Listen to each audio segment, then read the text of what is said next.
Today I'm working on my Toyota Sequoia. I need to replace is the O2 sensor, and this one's going to be bank one, sensor one, so that's going to be on the driver's side. The sensor that's in front of the catalytic converter. So I went to O'Reilly's. They said the code was p0135. That was, again, bank one, sensor one.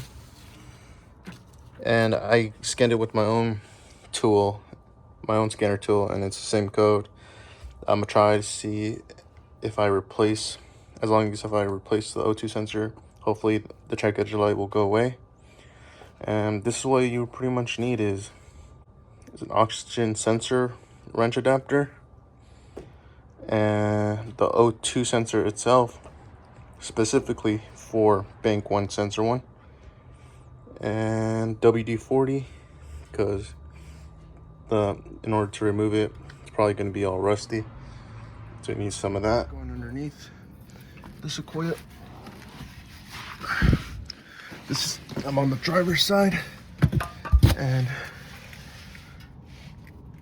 let's see, right there, it's going to be sensor one, or bank one, sensor one.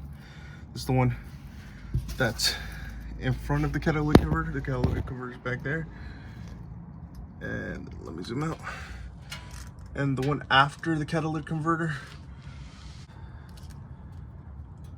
that one right there, that's bank one, sensor two. It's after the catalytic converter. The one before the catalytic converter is going to be up here, right on the headers. It's bank one, sensor one, driver's side. So what I'm gonna do first, before I spray any penetrating fluid or WD-40, I'm gonna clean around the sensor, the old sensor first, to remove some of that rust, and that will help the WD-40 penetrate the threads more easily.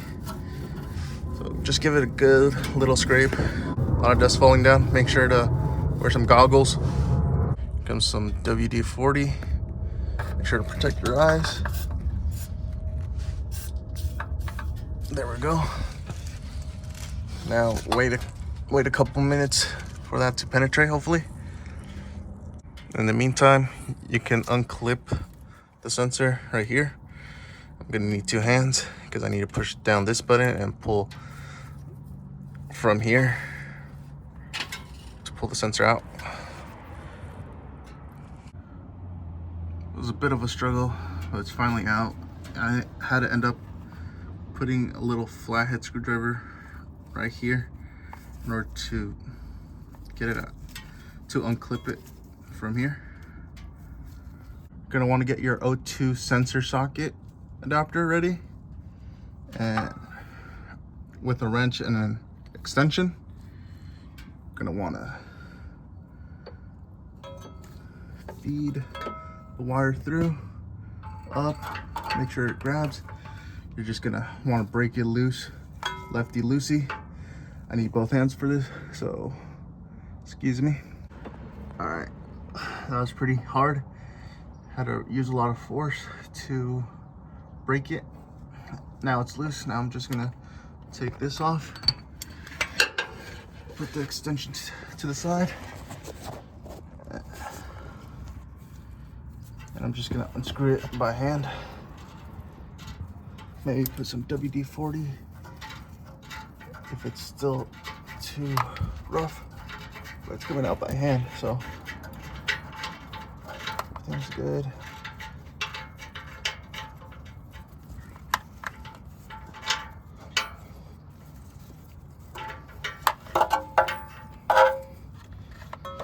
And there it is, our old O2 sensor out. Preparing the old O2 sensor, making sure the 4 points has 4 points the same clip, looks the same from the top.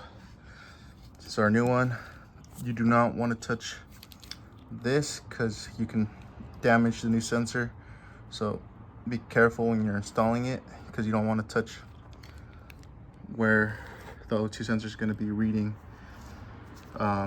the exhaust fumes.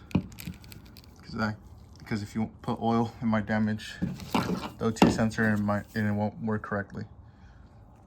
Now, before installing the new sensor, you're gonna want to put some anti-seize on the threads. Sometimes some new O2 sensors already have anti-seize on them.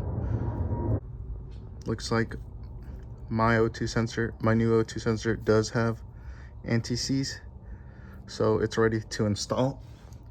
But if yours doesn't have any anti-seize, please add some accordingly. Another thing to do, if your O2 sensor was really rusty, there was a lot of rust that came out on the threads, you might want to get a thread chaser, an O2 thread chaser. And what this does is just clears the threads from any gunk, rust that was in there, so your new sensor doesn't cross thread and can smoothly go in when you install it. So mine wasn't really rusty. I already did it with the thread chaser. Everything seems to be fine. I'm just gonna go ahead and install my new sensor.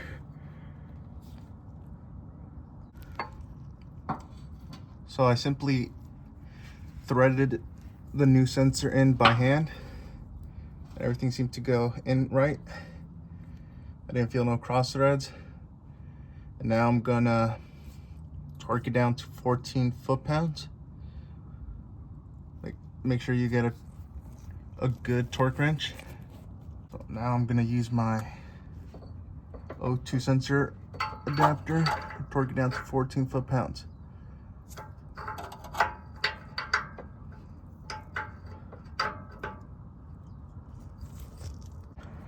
All right, now it's torqued down to 14 foot-pounds.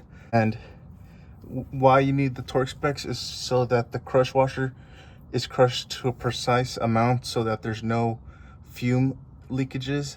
Because if there's exhaust leaks, then your sensor won't be reading the exhaust fumes correctly, and that could cause more issues later on. So now what you want to do is just finish up, just plug in your connector. So make sure the little clip faces downwards.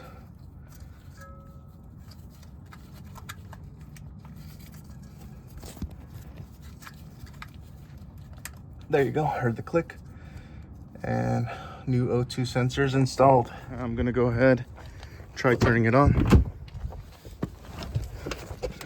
I don't expect the checkout engine light just to go away like that. It'll take a few driving cycles for it to go away. So I turned it on. Now I'll just take time for the check engine light to go away. I'll just have to be driving around for a couple miles. So same day, I've just been driving it around my city, and check engine light turned off.